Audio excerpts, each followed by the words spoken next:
Sit down. क्या हाल है बच्चों? ये क्या बना हुआ है बोर्ड पे? एक रेखा है, ये दूसरी रेखा है, और ये अब क्या बन गया? त्रिभुज बना है। और इस त्रिभुज में एक कोण कितने डिग्री के है? तो इसको कौन सा त्रिभुज बोलेंगे? बहुत अच्छा, समकोण त्रिभुज। अच्छा बच्चों ये बताओ, यदि हमें इस त्रिभुज में दो भुजा की लंबाई पता हो, जैसे मान लो कि भुजा AB और भुजा BAC, ये दो मान हमें पता है। AB का हमने मान लिया, इसको मान लिया A और इसको मान लिया B, ठीक है। तो इस भुजा का मान हमें ज्ञात करना है, कैसे ज्ञात कर पाएंगे? बोलो। बहुत अच्छा, बैठ जाइए। इस भुजा का मान ज्ञात करने के लिए हम एक नियम सीखेंगे आज। उस नियम को हम लोग कहते हैं पाइथागोरस परिमेय।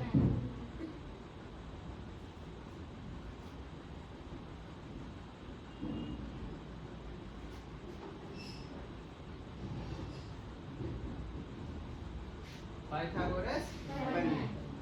और इसको हम लोग आज एक वर्किंग मॉडल से देखेंगे कि कैसे अगर हमें दो भुजाओं का मान पता है तो हम समकोण त्रिभुज के तीसरी भुजा का मान कैसे ज्ञात कर सकते हैं। अगर मान लीजिए इस भुजा पे अगर हम एक वर्ग बना दें तो वो वर्ग किस तरह से बनेगा? इस तरह से बनेंगे वो वर्ग। और वर्ग का क्षेत्रफल क्या होता है? वर्ग का क्षेत्रफल क्या होता है? भुजा स्क्वायर। तो अगर इसकी भुजा B है तो इस वर्ग का क्षेत्रफल क्या हो जाएगा? B स्क्वायर हो जाएगा। इसका क्षेत्रफल कितना हो जाएगा? B square. और अगर हम इस भुजा पे भी एक वर्ग बना दें तो इस वर्ग का क्षेत्रफल कितना हो जाएगा? इसका क्षेत्रफल हो जाएगा A स्क्वायर। अब हम अपने वर्किंग मॉडल से देखेंगे कि इस क्षेत्रफल और इस क्षेत्रफल को जब हम जोड़ेंगे तो इस भुजा पर बने वर्ग के क्षेत्रफल के बराबर आएगा। अगर हम इस पे भी एक वर्ग बनाते हैं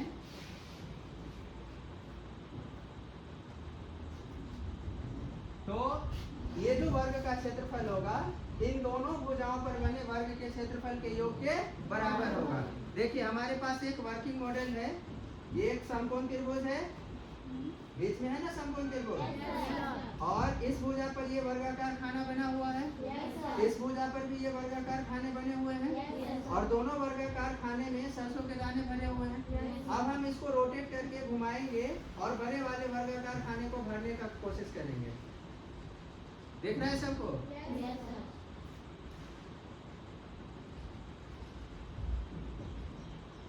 देखिए अब ये दोनों खाना खाली हो गया और ये खाना भर गया ना, ये वाला पूरा भर गया।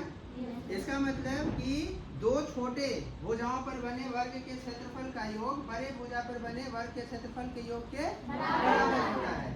इसी को हम लोग कहते हैं पाइथागोरस परिमेय। तो इसका जो क्षेत्रफल होगा वो किसके बराबर हो जाएगा? A स्क्वायर और तो हम कह सकते हैं कि इसका जो क्षेत्रफल है वो A स्क्वायर और B स्क्वायर है। और अगर हम इस भुजा को C मानते हैं तो C का मान क्या हो गया? A स्क्वायर और B स्क्वायर हो ना। चलिए अब हम इसी को लिख देते हैं। समकोण त्रिभुज की जो ये सबसे लंबी भुजा होती है इसी को हम लोग कहते हैं कर्ण। क्या कहते हैं? कर्ण, ठीक है। और ये जो दो बची हुई भुजा है इसमें एक लंब है और एक आधार है। अब पाइथागोरस परिमेय का जो कथन है क्या है? ये किसी समकोण त्रिभुज में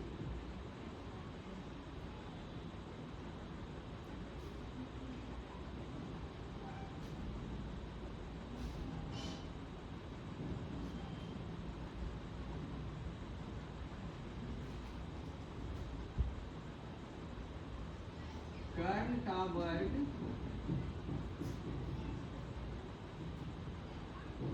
किसके बराबर है? कर्ण का जो वर्ग है वो किसके बराबर है? अन्य दो भुजा पर बने वर्गों के क्षेत्रफल के योग के बराबर। यानी हम कह सकते हैं कि भुजा की लंबाई अगर a है तो a स्क्वायर के बराबर है। और ये बी है तो बी स्क्वायर। तो किसी समकोण त्रिभुज में कर्ण का वर्ग अन्य दो भुजाओं के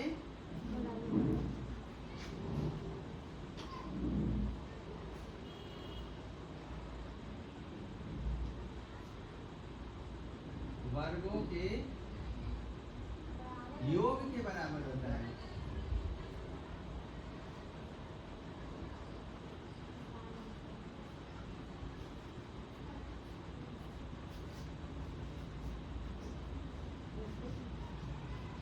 इसे हम कौन सा प्रमेय कहते हैं?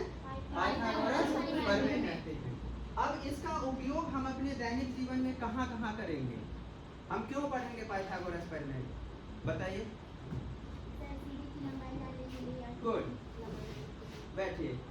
अगर मान लीजिए कि हमारे पास ये हमारा एक क्या है, भवन है, और इस भवन में भवन की ऊंचाई हमें ज्ञात करनी हो, या नहीं तो भवन से एक सीढ़ी अगर हम लगा दें, सीढ़ी की लंबाई ज्ञात करनी हो, या अगर मान लीजिए कि कोई लड़का यहाँ पे खड़ा है और हम भवन के ऊपर है यानी छत पे हैं, तो लड़का हमारे घर से कितनी दूरी पर खड़ा है, ठीक है, यही ना होगा। अगर हम इसको मिला देंगे तो देखिए क्या बन गया, समकोण त्रिभुज बन गया।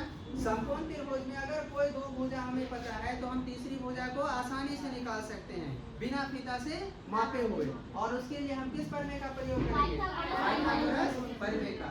और इसका सबसे बड़ा जो उपयोग होता है, जैसे आप लोग पुल बनते हुए देखे हैं, तो पुल का जो पिलर बनता है वो बिल्कुल 90 डिग्री पे बनता है या फिर झुका हुआ होता है?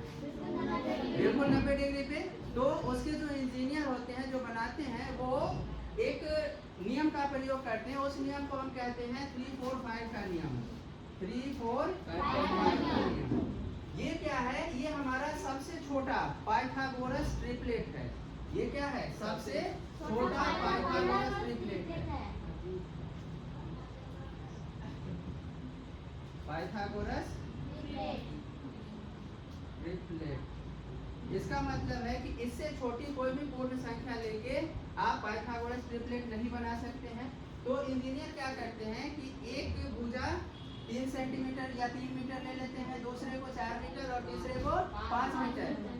अब देखते हैं कि अब हमारा अगर ये लेने के बाद त्रिभुज बन गया, तब तो हमारा पिलर जो खड़ा है वो बिल्कुल कितने डिग्री पे खड़ा होगा? 90 डिग्री पे। तो सीधा हो गया। वहाँ पे वो चांद का प्रयोग नहीं करते हैं कोण मापने के लिए कि हमारा पिलर कितने डिग्री का है, 90 डिग्री पे है या नहीं। वो किस नियम का प्रयोग करते हैं? 3-4-5 के नियम का प्रयोग करते हैं। समझ में आ गया? तो अभी आपने क्या सीखा? पाइथागोरस प्रमेय। क्या होता है पाइथागोरस प्रमेय? कोई एक आदमी खड़े होके बोलिए। हाँ,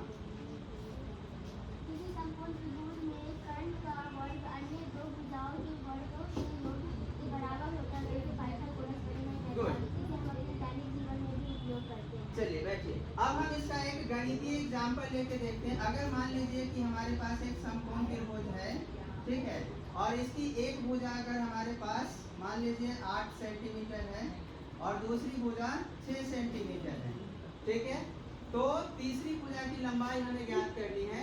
इसको हम सांकेतिक रूप में इस तरह से, जैसे वो भुजा हमने लिया था, तो a² जोड़ b² बराबर क्या लिख सकते हैं? c²। ये क्या है? इसका सांकेतिक रूप है। अब देखिए, अब यहाँ पे अगर हम इसको मानते हैं a और इसको मानते हैं b, तो ये है हमारा c। तो a का स्क्वायर जोड़ b का स्क्वायर बराबर किसके होगा? c के स्क्वायर में। और हमको c का मान निकालना है, तो हम क्या करेंगे? 8 का स्क्वायर जोड़ 6 का स्क्वायर और बराबर क्या हो जाएगा? c²। तो 8 का स्क्वायर कितना? 64 और 6 का स्क्वायर 36 और c² का ही हमें मान निकालना है। दोनों को जोड़िएगा कितना होगा? बराबर। अब इधर से स्क्वायर हटेगा तो इधर क्या लगेगा? और √100 का मान कितना होगा? 10 होगा। यानी इसमें c का मान कितना आ गया? 10 मीटर आ गया। समझ में आ गया? चलिए, अब अगर इस पे आपको कई सारे क्वेश्चन मिलेंगे, आप लोग कर लेंगे? चलिए, आप लोग होमवर्क लिखिएगा कि यदि लंब कितनी है, मान लीजिए 12 मीटर है, आधार 5 मीटर है तो आपको कर्ण का मान निकालना है कितना होगा। ये आप लोगों को घर से करके लाना है, ठीक है। Thank you.